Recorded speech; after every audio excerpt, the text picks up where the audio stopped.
Jessica Sulevi di Srenggar. Pada video kali ini, kami akan membahas tentang ekosistem padang lamun. Apa sih pengertian padang lamun itu? Jadi, lamun atau seagrass adalah tumbuhan tingkat tinggi atau amphiphyta yang hidup dan tumbuh terbenam di lingkungan laut. Memiliki pembuluh, memiliki rimpang atau rizoma, berakar, dan berkembang biak secara generatif dengan menggunakan biji dan secara vegetatif. Lamun tumbuh mengelompok di suatu daerah melalui penyebaran buah yang dihasilkan secara seksual. Secara umum, lamun ini dapat membentuk hamparan ekosistem yang cukup untuk pertumbuhannya. Lamun hidup di perairan yang dangkal dan jernih dengan kedalaman sekitar 1 hingga 12 meter dengan sirkulasi air yang baik. Lamun merupakan sumber pakan bagi invertebrata, tempat tinggal bagi biota perairan dan melindungi mereka dari serangan predator. Lamun juga menyokong rantai makanan dan penting dalam proses siklus nutrien, serta sebagai pelindung pantai dari ancaman erosi ataupun abrasi, atau pengikisan pantai. Nah, selanjutnya, padang lamun atau seagrass bed adalah hamparan tumbuhan yang menutupi suatu area pesisir atau laut dangkal yang dapat terbentuk oleh satu jenis lamun atau monospesifik dan lebih dengan kerapatan tanaman yang padat, sedang, atau jarang. Padang lamun sendiri merupakan ekosistem yang tinggi produktivitas organiknya dengan keanekaragaman biota yang cukup tinggi. Selanjutnya yaitu ekosistem lamun atau seagrass ekosistem, yakni adalah satu sistem ekologi padang lamun yang di dalamnya terjadi hubungan timbal balik antara komponen abiotik dan komponen biotik, yaitu hewan dan tumbuhan menurut Jeffrey tahun 2018. Ekosistem padang lamun memiliki diversitas atau densitas fauna yang tinggi dikarenakan gerakan daun lamun dapat menangkap larva invertebrata dan makanan tersuspensi pada kolam air. Selanjutnya, menurut Den Hartog tahun 1970, ekosistem lamun memiliki beberapa ciri ekologis. Nah, ciri-cirinya antara lain yang pertama yaitu terdapat di perairan pantai yang landau, di dataran lumpur atau pasir. Yang kedua, terdapat pada batas terendah daerah pasang surut, dekat pohon bakau atau di daerah terumbu karang. Yang ketiga, mampu hidup sampai kedalaman 30 meter, di perairan yang tenang dan terlindungi. Yang keempat, sangat tergantung pada intensitas matahari yang masuk dalam perairan tersebut. Dan yang kelima, yaitu mampu melaksanakan proses metabolisme secara optimal jika seluruh tubuhnya terendam air. Dan yang terakhir, yaitu mempunyai sistem perakaran yang berkembang dengan baik. Selanjutnya, yaitu karakteristik lamun. Nah, yang pertama kita akan membahas tentang ciri morfologinya. Bentuk vegetatif lamun dapat memperlihatkan karakter tingkat keseragaman yang tinggi, di mana hampir semua generasi memiliki rizoma atau rimpang yang berkembang dengan baik. Secara umum, lamun memiliki bentuk luar yang sama, dan yang membedakan antar spesies adalah keanekaragaman bentuk organ vegetatifnya. Berbeda dengan rumput laut atau seaweeds, lamun memiliki akar sejati, daun, pembuluh internal, yang merupakan sistem yang menyalurkan nutrien, air, dan gas. Nah, ciri selanjutnya yaitu akar, daun, rizoma, dan batang. Untuk pembahasan yang pertama yaitu pada akar, diantaranya memiliki banyak fungsi. Akar lamun merupakan tempat penyimpan oksigen untuk proses fotosintesis yang dialirkan dari lapisan epidermal melalui difusi sepanjang sistem lakunal yang berliku-liku. Nah, untuk rizoma dan batang, strukturnya memiliki variasi yang sangat tinggi tergantung dari susunan saluran di dalam stele. Rizoma bersamaan dengan akar menancap tumbuhan ke dalam substrat. Untuk ciri pada daun, daun lamun terdiri dari dua bagian yang berbeda, yaitu pelepah dan daun. Daunnya menyerap hara langsung dari perairan sekitarnya dan mempunyai rongga untuk mengapung agar dapat berdiri tegak di air. Next, selanjutnya setelah ciri morfologi, kita akan membahas tentang ciri anatomi lamun. Nah, lamun ini memiliki akar sejati, daun, dan batang atau rizoma yang merupakan sistem yang menyalurkan nutrien, air, dan gas. Akar pada tumbuhan lamun ini tidak berfungsi dalam pengambilan air seperti tanaman tingkat tinggi lainnya, namun sebagai tempat menyimpan oksigen untuk proses fotosintesis yang dialirkan dari lapisan epidermis daun melalui divai dalam rongga udara. Rizoma beserta akarnya menancap tumbuh ke dalam substrat. Rizoma seringkali terbenam di dalam substrat yang meluas secara ekstensif dan memiliki peran pada reproduksi vegetatif. Daun lamun memiliki rongga udara yang berfungsi untuk menjaga tubuhnya agar tetap mengapung di dalam air. Nah, daun lamun ini memiliki ciri yang tidak memiliki stomata dan dengan keberadaan kutikulanya yang sangat tipis. Anatomi salah satu lamun, misalnya yaitu pada S. isotifolium. Nah, pada akarnya memiliki struktur morfologi yang sama dengan tanaman monokotil pada umumnya, yaitu berupa akar serabut yang tipis dengan warna kecoklatan, diameter 0,5 mm, dan panjang akar antara 2-10 cm. Memiliki rambut akar yang tipis dan halus. Akarnya itu berfungsi sebagai jangkar, sehingga dapat memberi kekuatan yang besar untuk menambatkan diri pada substrat dan bertahan dari hempasan ombak. Akar isotifolium ini memiliki struktur anatomi yang hampir sama dengan akar pada tumbuhan air. Nah, lapisan luarnya ini terdiri dari lapisan epidermis yang ditunjukkan dengan selapis sel, yang susunan selnya rapat dan memiliki diameter kurang lebih 41,4 mikrometer. Beberapa sel epidermisnya menonjol dalam bentuk rambut akar uniseluler yang tubular yang disebut dengan trikoblas. Selanjutnya di bawah lapisan korteks terdapat lapisan endodermis. Ditunjukkan pada gambar ke-6 dengan adanya selapis sel berbentuk bulat yang memiliki penebalan di sekeliling sel. Di bawah lapisan ini terdapat berkas pembuluh utama yang ditandai dengan sel yang berbentuk agak membulat yang terletak secara radial, yaitu letak xilem berada di dalam floem. Selanjutnya kita akan membahas tentang batang. Batang S. isotifolium mempunyai arah tumbuh batang yang merebah. Bentuk batangnya membulat dengan diameter 2 mm. Batangnya memiliki nodus yang tampak jelas. Tiap internodusnya memiliki panjang 0,5 sampai 3 cm.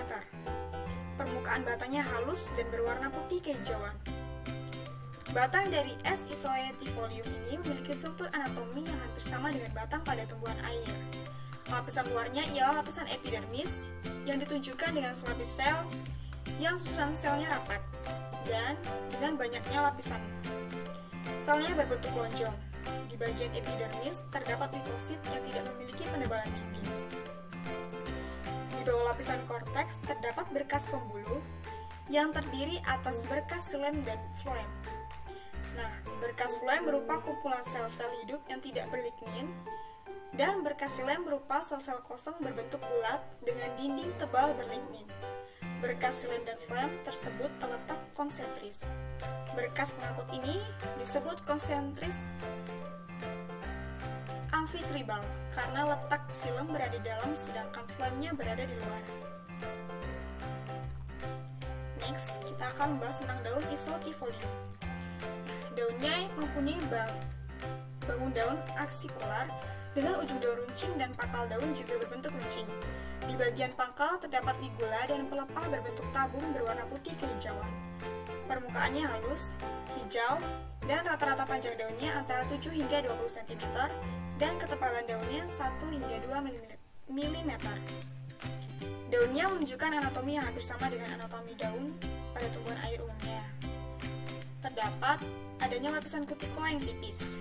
Nah, di bawah kutikula ini terdapat lapisan epidermis yang ditunjukkan dengan banyaknya lapisan sel parenkim yang kaya akan kloroplas dan disebut dengan klorenkim. Susunan selnya rapat satu sama lain membentuk bangunan padat tanpa ruang antar sel. Bentuknya memanjang vertikal dengan permukaan dinding atasnya tampak berlekuk dan berdinding tipis. Di bawah lapisan mesofil terdapat berkas pembuluh daun yang terdiri atas berkas xilem dan floem. Baik, setelah kita membahas tentang ciri anatomi dan morfologi lamun, selanjutnya kita akan membahas tentang struktur komunitas lamun. Nah, ekosistem pada lamun ini merupakan suatu ekosistem yang kompleks dan mempunyai fungsi serta manfaat yang sangat penting bagi perairan wilayah pesisir. Sebagai suatu komunitas, lamun mempunyai dua tipe, vegetasi monospesifik dan campuran. Vegetasi monospesifik ini adalah komunitas yang terdiri hanya satu spesies saja. Pada tipe vegetasi ini, lamun dapat tumbuh dengan lebat dengan bentuk padang yang luas atau dalam bentuk sporadia.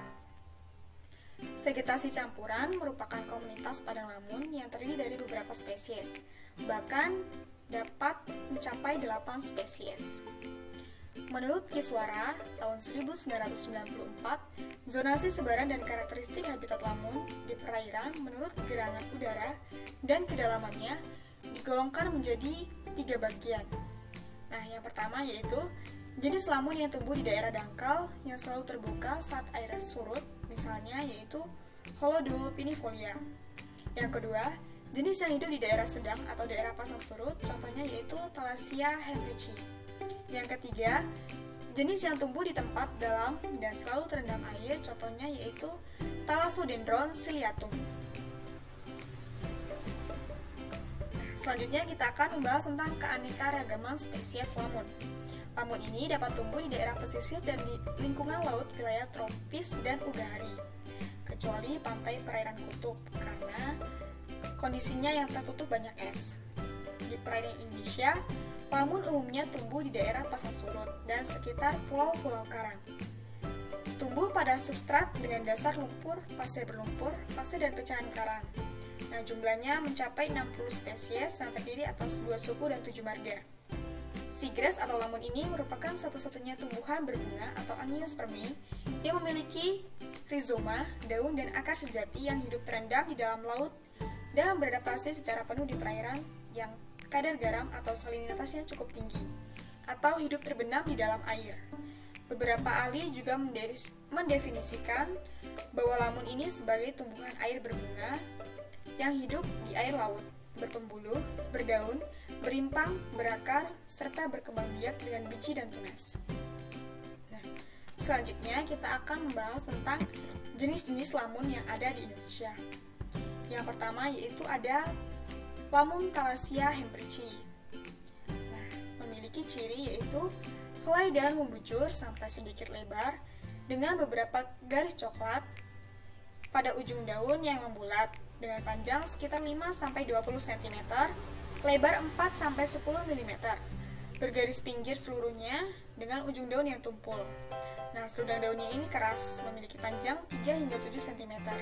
Rimpangnya menjalar dengan diameter 3-5 mm. Panjang antar luasnya yaitu 4-7 mm.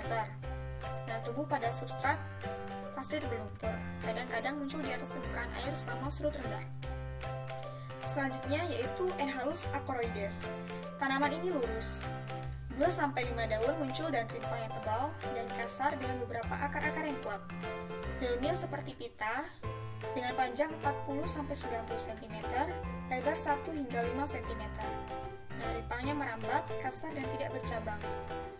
Diameternya 1-3 cm, dikelilingi oleh kulit luar yang tebal dengan akar yang panjang dan berbulu.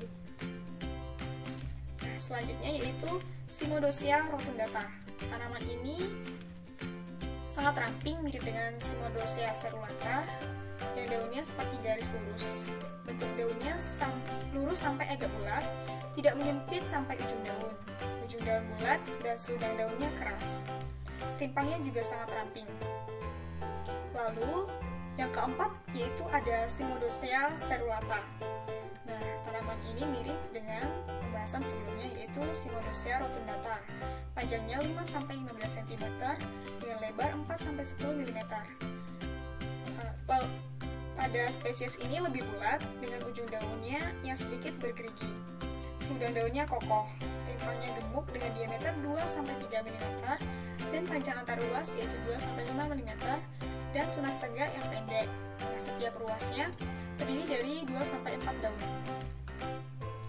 Yang kelima yaitu Holodulpinifolia.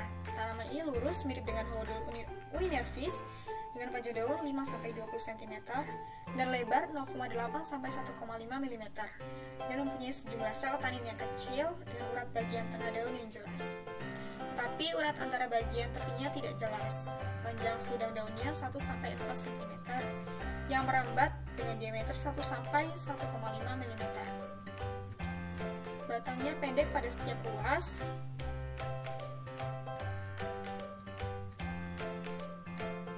Keenam yaitu Halodule uninevis. Tanaman ini mirip dengan Halodule pinifolia. Nah, daunnya kadang-kadang melengkung, pada ujungnya sempit dan pada bagian pangkal panjangnya 5-15 cm dan lebar 1-4 mm. Memiliki sel tanin yang kecil dengan urat tulang daunnya. Bagian tengahnya sangat jelas. Ujung daun dengan 2 gigi bagian samping dan 1 gigi di tengah yang berakhir pada tulang daun. Rimpangnya menjelar dengan diameter 1-2 mm.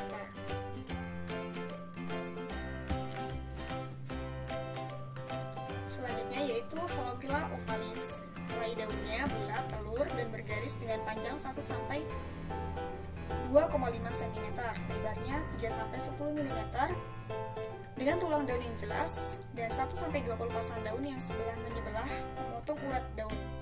Panjang tangkai daunnya 1-4 cm, dengan rimpang yang menjalar dan bulat diameter 1-2 mm. Yang ke-8 yaitu ada Halopila spinulosa. Bentuk daunnya bulat panjang menyerupai pisang wali, memiliki 4-7 pasang tulang daun dan dapat memiliki pasangan sampai 22 pasang daun dan memiliki tangkai yang panjang. Yang ke-9 ada Halopila decipiens. Bentuk daunnya bulat panjang dan menyerupai pisang wali, sama halnya dengan sebelumnya yaitu Halopila spinulosa dan Halopila minor. Pinggiran daunnya seperti gergaji dan membujur seperti garis dengan panjang 50-200 mm. Jenis ini tumbuh pada substrat berlumpur. Yang ke-10 ada Halopila minor. Namun jenis ini serta helaian daunnya sangat mirip dengan Halopila ovalis.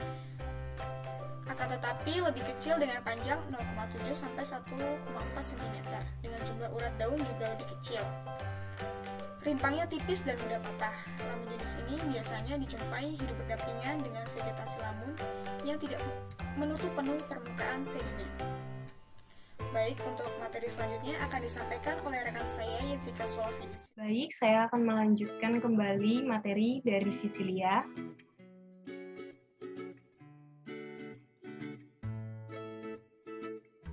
Yang ke-11 dari tumbuhan lamun, Syringodium isoetifolium. Tanaman ini dengan batang pendek, dengan 1-3 daun bulat pada setiap ruas dan panjangnya 7-20 atau 30 cm, diameternya 2-3 mm, helai daun menyempit, di bagian dasar nampak pebuluh tengah pada potongan melintang. Terdapat juga rimpang bulat dan menjalar dengan cabang yang tidak teratur. Tumbuhan yang ke-12 yaitu ada Thalassodendron ciliatum. Memiliki rimpang yang mempunyai ruas-ruas dengan panjang 1,5 sampai 3 cm.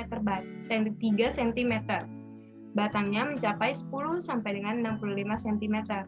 Daun-daunnya berbentuk seperti pita, akar, dan rimpang yang sangat kuat sehingga sangat cocok untuk hidup pada berbagai tipe sedimen termasuk di sekitar bongkahan batuan karang. Lamun jenis ini dijumpai pada dasar perairan yang cekung dan berdekatan dengan daerah tubir terumbu karang. Materi selanjutnya yaitu ada habitat lamun. Lamun tumbuh pada substrat berlumpur dan perairan keruh yang dapat membentuk padang lamun spesies tunggal atau mendominasi komunitas padang lamun. Habitat lamun dapat juga dilihat sebagai suatu ekosistem. Dalam hal ini, hubungan hewan dan tumbuhan dilihat sebagai suatu proses yang dikendalikan oleh pengaruh-pengaruh interaktif dan faktor-faktor biologis, fisika, dan kimiawi. Habitat dalam hal ini sebagai status nutrien yang diperlukan sangat berpengaruh. Lamun dapat hidup mulai dari rendah nutrien dan melimpah pada habitat yang tinggi akan nutriennya. Tanaman lamun bisa hidup normal dalam keadaan terbenam dan mempunyai sistem perakaran jangkar atau rizoma yang berkembang baik. Lamun tumbuh subur terutama di daerah terbuka, pasang surut, dan perairan pantai yang dasarnya bisa berupa lumpur, pasir, kerikil, dan patahan karang mati. Pendukung lainnya yaitu kecerahan perairan yang tinggi, suhu yang stabil, dengan kedalaman sekitar 1-10 meter. Namun, padang lamun yang luas lebih sering ditemukan di substrat lumpur berpasir yang tebal antara hutan rawa mangrove dan terumbu karang. Sedangkan sistem atau organisasi ekologi padang lamun yang terdiri dari komponen biotik dan abiotik dapat disebut dengan ekosistem lamun atau seagrass ekosistem. Habitat tempat hidup lamun adalah perairan dangkal agak berpasir dan sering juga dijumpai di terumbu karang. Lalu materi selanjutnya itu ada adaptasi lamun. Adaptasi lamun terbagi menjadi 3. Yang pertama yaitu ada adaptasi morfologi, 2 adaptasi fisiologi, dan yang ketiga yaitu ada adaptasi kultural. 1. Adaptasi morfologi. Adaptasi morfologi adalah penyesuaian bentuk tubuh makhluk hidup terhadap lingkungannya. Contoh adaptasi ini yaitu pada lamun adalah sistem perakaran lamun yang seperti jangkar sehingga dapat tertancap kuat pada substratnya. 2. Ada adaptasi fisiologi, yaitu penyesuaian makhluk hidup dengan cara melakukan fisiologis dalam tubuhnya. Contohnya, pada lamun yaitu tudung akar lamun yang dapat menyerap nutrien dan melakukan fiksasi nitrogen. Adaptasi yang ketiga yaitu ada adaptasi kultural, yaitu penyesuaian tingkah laku makhluk hidup terhadap keadaan yang ada di lingkungan sekitarnya.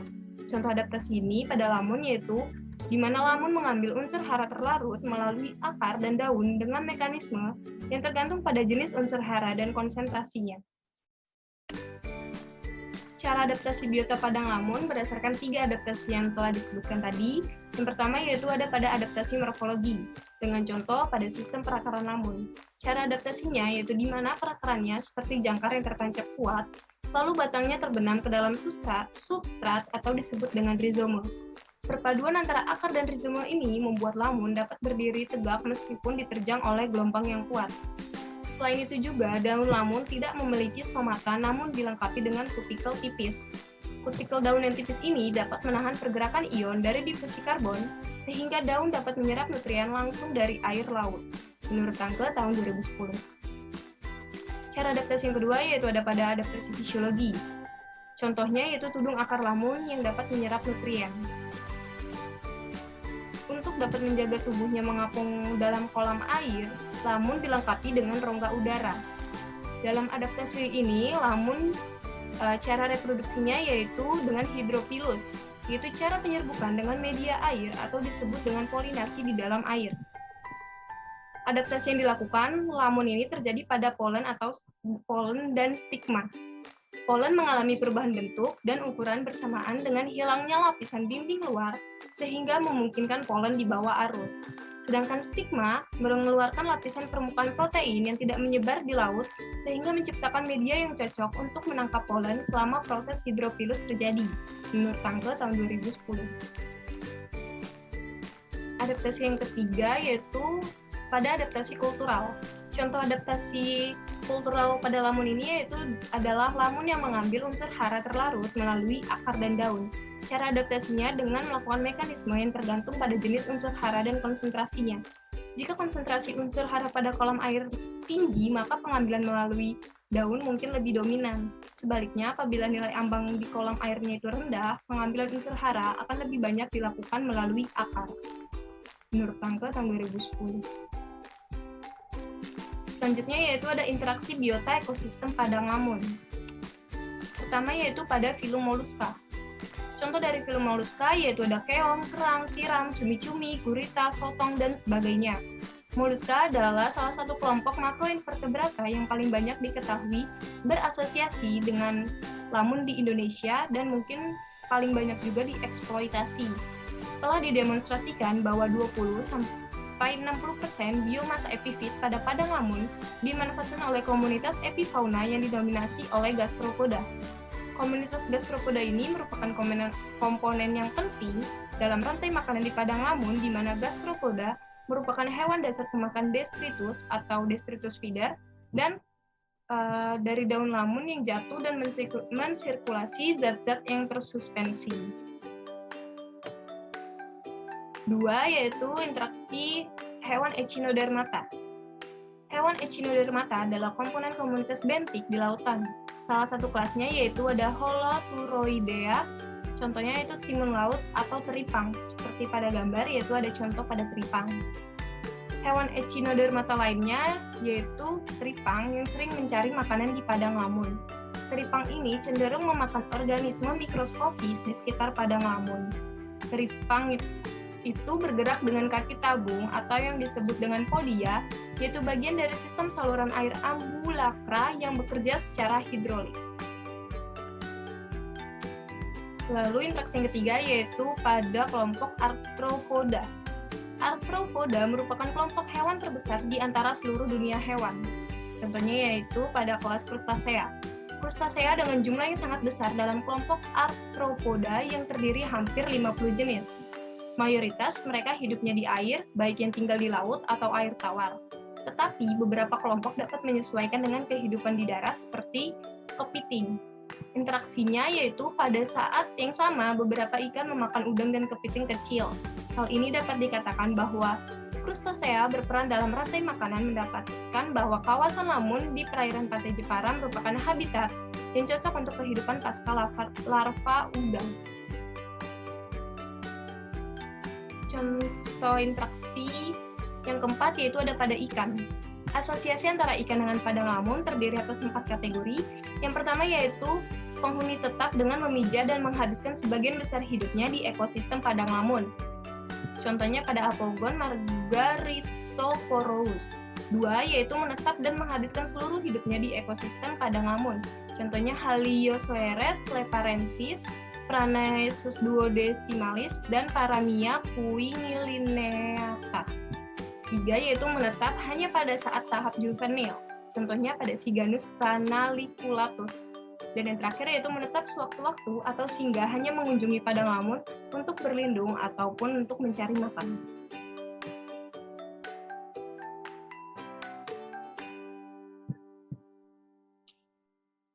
Interaksi yang kelima yaitu ada pada hewan mamalia. Mamalia adalah kelompok hewan yang memberi makan anaknya dengan cara menyusui seperti manusia atau binatang menyusui. Hewan yang hidup pada padang lamun ada berbagai penghuni, tetapi ada juga yang bersifat sebagai pengunjung. Hewan yang datang sebagai pengunjung ini biasanya untuk memijah atau mengasuh anaknya seperti ikan. Selain itu, ada pula hewan yang datang mencari makan seperti sapi laut atau dugong dan penyu yang makan lamun Syringodium isletifolium dan Thalassia hempricci. Duyung lebih banyak aktif di malam hari, terutama untuk mencari makanan berbagai tumbuhan laut seperti rumput laut, lamun, dan akar-akar tanaman lainnya. Materi selanjutnya yaitu ada faktor-faktor yang mempengaruhi ekosistem padang lamun. Ada 9 faktor, yang pertama yaitu ada suhu. Suhu merupakan salah satu faktor lingkungan yang paling berpengaruh terhadap ekosistem lamun. Perubahan suhu mempengaruhi metabolisme dan kelangsungan hidup lamun. 2. Ada salinitas. Kisaran salinitas yang dapat ditolerir lamun adalah 10 sampai dengan 40% dengan nilai optimumnya yaitu 35%. Penurunan salinitas akan menurunkan kemampuan lamun untuk melakukan fotosintesis. Toleransi lamun terhadap salinitas bervariasi juga terhadap jenis dan umur. 3 yaitu faktor pada pasang surut. Pada umumnya, pasang surut dikaitkan dengan proses naik turunnya permukaan air laut secara berkala. Kedalaman yang baik untuk melakukan transplantasi lamun berkisar antara 0,5 sampai dengan 1,5 meter pada saat surut rendah, di mana saat surut rendah lokasi transplantasi ini masih tergenang oleh air dan intensitas cahaya masih tinggi sampai tiba di dasar perairan. Yang keempat yaitu kecerahan. Penetrasi cahaya yang masuk ke dalam perairan sangat mempengaruhi proses fotosintesis yang dilakukan oleh tumbuhan lamun. Lamun membutuhkan intensitas cahaya yang tinggi untuk proses fotosintesis tersebut, dan jika suatu perairan mendapat pengaruh akibat aktivitas pembangunan, maka dapat meningkatkan sedimentasi pada badan air yang akhirnya mempengaruhi turbiditas dan berdampak buruk terhadap proses fotosintesis. Lalu faktor yang kelima yaitu ada gelombang. Gelombang sangat berpengaruh bagi komunitas lamun yang tumbuh di daerah perairan yang dangkal. Sifat gelombang dipengaruhi oleh 3 bentuk. Yang pertama yaitu ada kecepatan angin, 2 waktu di mana angin sedang bertiup, dan yang ketiga yaitu ada jarak tanpa rintangan di mana angin sedang bertiup. Yang keenam, arus. Arus merupakan gerakan massa air yang dapat disebabkan oleh tiupan angin yang mengalami perbedaan densitas air laut atau disebabkan oleh gerakan bergelombang panjang. Arus lebih efektif sebagai media penyebaran dan pengenceran polutan yang masuk dalam lingkungan laut.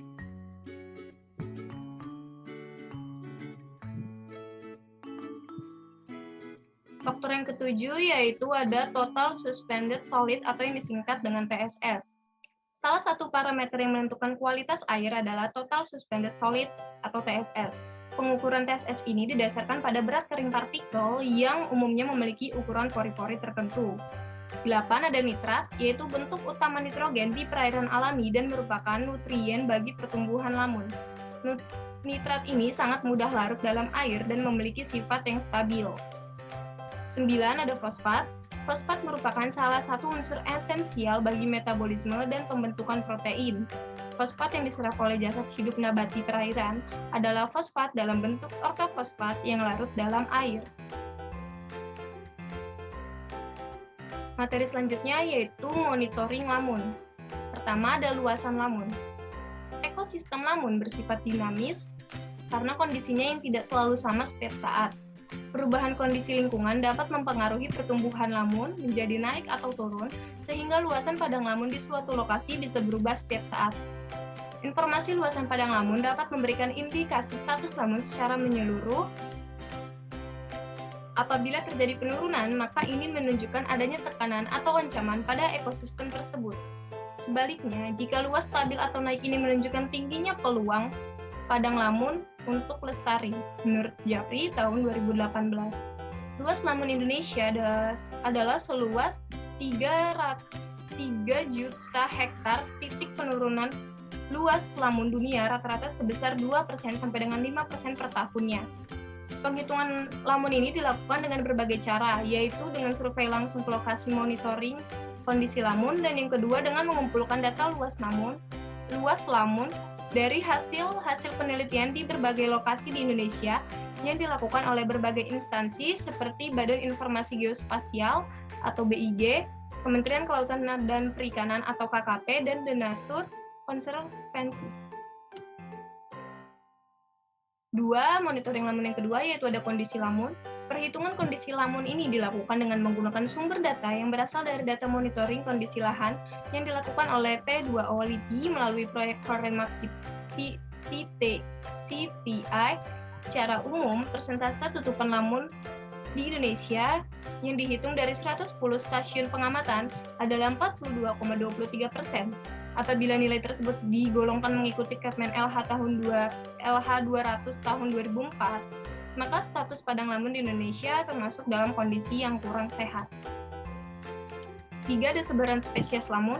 Untuk melihat sebaran spesies lamun digunakan data dan informasi yang merupakan hasil-hasil penelitian dari berbagai institusi, universitas, LSM, dan sebagainya. Secara umum, Enhalus acroides dan Thalassia hemprici ini adalah spesies jenis lamun yang sering ditemukan di perairan Indonesia. Informasi yang dikumpulkan dari 366 lokasi, diketahui bahwa Thalassia hemprici memiliki sebaran yang lebih luas dan dijumpai di 310 lokasi, sementara Enhalus acroides dijumpai di 301 lokasi, menurut Jafri tahun 2018. Lalu materi selanjutnya yaitu peranan padang lamun. Peranan padang lamun terbagi menjadi 4. Yang pertama yaitu ada sebagai produsen primer.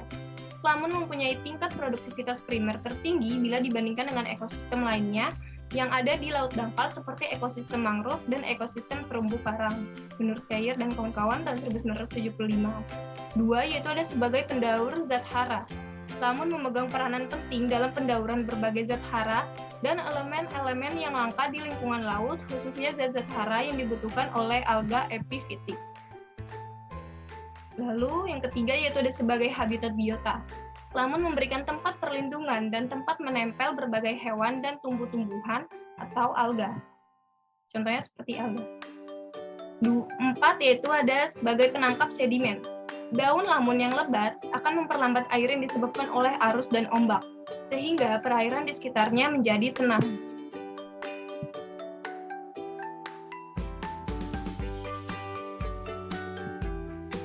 Terakhir yaitu ada manfaat lamun. Secara tradisional, lamun telah dimanfaatkan untuk yang pertama yaitu untuk kompos dan pupuk, 2 cerutu dan mainan anak-anak, 3 dianyam menjadi keranjang, 4 tumpukan untuk pematang, 5 mengisi kasur, 6 untuk produksi makanan, dan 7 dibuat jaring ikan. Pada zaman modern ini, lamun juga telah dimanfaatkan untuk penyaring limbah, stabilisator pantai, bahan untuk pabrik kertas, sebagai bahan makanan, obat-obatan, dan terakhir itu sebagai sumber bahan kimia. Baik, itu saja yang bisa kelompok kami sampaikan mengenai ekosistem Padang Lamun. Kurang lebihnya mohon maaf, sekian dan terima kasih.